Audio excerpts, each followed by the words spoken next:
안녕하세요. 오늘 여러분과 함께 아주 흥미로운 텍스트 하나를 깊이 파고 들어볼 시간입니다.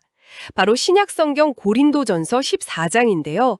이게 읽다 보면요. 마치 초기 기독교 공동체에 뭐랄까 좀 열정은 넘치는데 살짝 혼란스러웠던 예배 현장을 위한 일종의 운영 매뉴얼 같은 느낌이 들어요. 그래서 이번 탐구의 미션은 이겁니다. 당시 고린도 교회에서 가장 뜨거운 이슈였던 방언과 예언, 이 두 가지 영적 현상 사이의 갈등을 저자가 어떻게 풀어내는지, 그리고 그 과정에서 왜 그렇게 질서와 공동체를 강조했는지 그 속내를 한번 들여다보는 거죠. 자, 그럼 바로 시작해볼까요? 본문이 시작부터 아주 단호해요. 사랑을 추구하며 신령한 것들을 사모하되 특별히 예언을 하려고 하라. 첫 문장부터 방언보다는 예언의 손을 딱 들어주는 분위기란 말이죠. 그런데 잠깐만요. 여기서 예언이라고 하면 보통 사람들이 미래를 맞히는 그런 걸 떠올리기 쉽잖아요. 당시 맥락에서 이게 정확히 어떤 의미였을까요? 아, 그거 아주 중요한 질문이세요. 여기서 말하는 예언은 우리가 생각하는 미래 예측하고는 거리가 좀 멉니다. 3절을 보면 그 의미가 훨씬 명확해지거든요. 예언하는 자는 사람에게 말하여 덕을 세우며 권면하며 위로하는 것이다. 이렇게 딱 나와 있어요. 아하. 그러니까 쉽게 말해서 공동체의 영적인 통찰이나 격려, 또 위로를 주는, 무엇보다 알아들을 수 있는 말, 그게 바로 예언이었던 거죠. 와, 그러니까 신비로운 능력이 아니라 공동체를 위한 설득력 있는 메시지였군요. 그렇다면 알아들을 수 없는 말인 방언하고는 확실히 대조가 되네요. 네, 맞아요. 그게 바로 이 장의 핵심입니다. 2절에서 방언은 사람에게 하지 않고 하나님께 한다고 설명해요. 알아듣는 사람도 없고 그냥 영으로 비밀을 말하는 거다. 굉장히 개인적이고 신비로운 체험인 거죠. 여기서 이제 저자의 고민이 시작돼요. 당시 고린도라는 도시가 굉장히 복잡한 항구 도시였거든요. 온갖 신비주의 종교들이 막 성행했고요. 거기서는 황홀경에 빠져서 알 수 없는 말을 하는 걸 엄청 높은 수준의 영성으로 쳤단 말이죠. 저자는 아마 기독교 공동체의 예배가 그런 이교적인 관습하고는 좀 달라야 한다, 이렇게 생각했던 것 같아요. 그러니까 개인의 어떤 황홀한 영적 체험, 그것도 물론 중요하지만 그게 공동체 전체에 어떤 유익을 주는지를 따져봐야 한다. 이런 거군요. 근데 이런 생각에 대한 반론도 있지 않았을까요? 뭐랄까 개인의 순수한 영적 표현을 공동체에 도움이 되냐 안 되냐 이런 잣대로 재단하는 게 자칫 그 뜨거운 열정을 식게 만들 위험은 없었을까요? 와, 날카로운 지적이시네요. 아마 당시 고린도 교회 안에서도 비슷한 반발이 분명히 있었을 겁니다. 왜 나의 이 신성한 체험을 당신들이 통제하려고 하느냐고요? 저자도 그 점을 의식했는지 아주 생생한 비유들을 사용해요.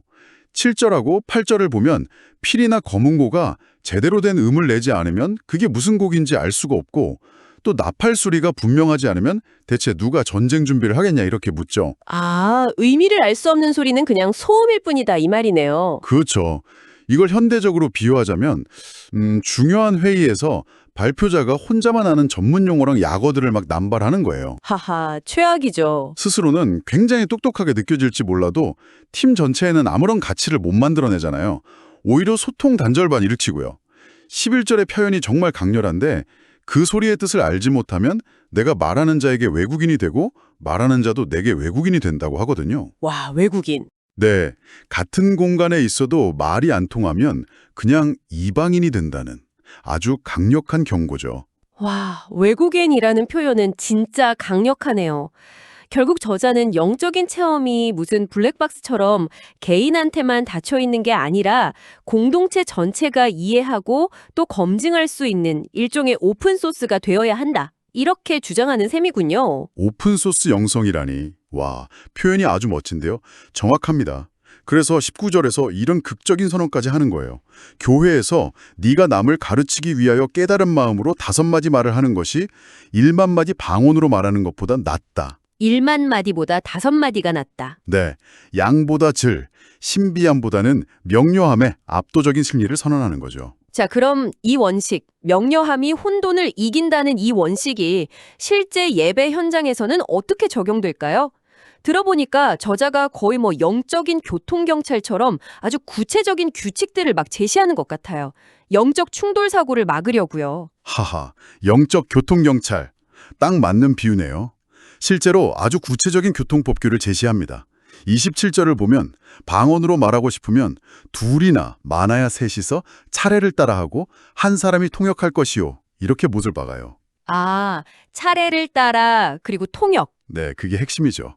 동시다발적으로 말해서 시끄럽게 만들지 말고 또 반드시 모두가 알아들을 수 있게 하라는 겁니다. 만약에 통역할 사람이 없으면요?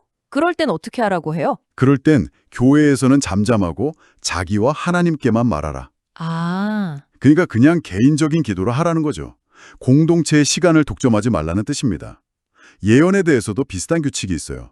둘이나 셋이 말하고 다른 이들은 분별할 것이요. 분별하라. 네, 29절에 나오는데 여기서 이 분별하라는 말이 되게 중요해요. 그냥 수동적으로 아멘 하고 듣는 게 아니고요.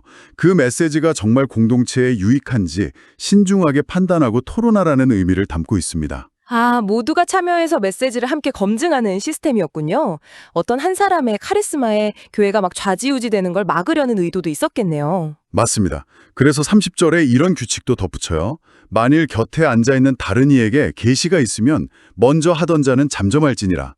영적 발언의 독점을 막고 모두에게 발언권이 돌아가게 하는 상당히 민주적인 장치라고 볼 수 있죠.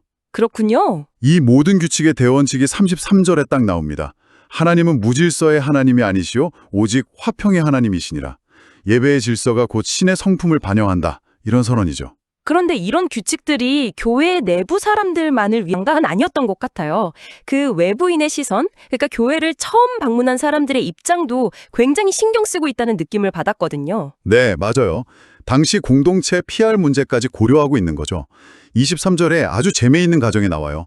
만일에 믿지 않는 사람이나 교회를 잘 모르는 사람이 딱 들어왔는데 모두가 알아들을 수 없는 방언으로 막 시끄럽게 말하고 있어요. 그럼 어떻게 될까요? 좀 이상하게 보겠죠. 그렇죠.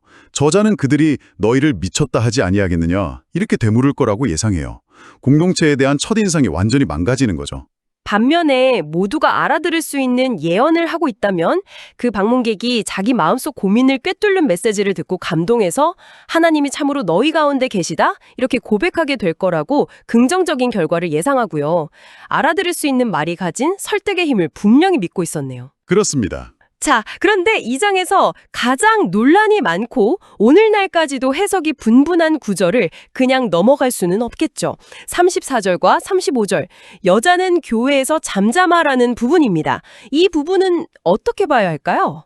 이 구절은 아마 고린도전서 전체에서 가장 다루기 힘든 부분일 겁니다.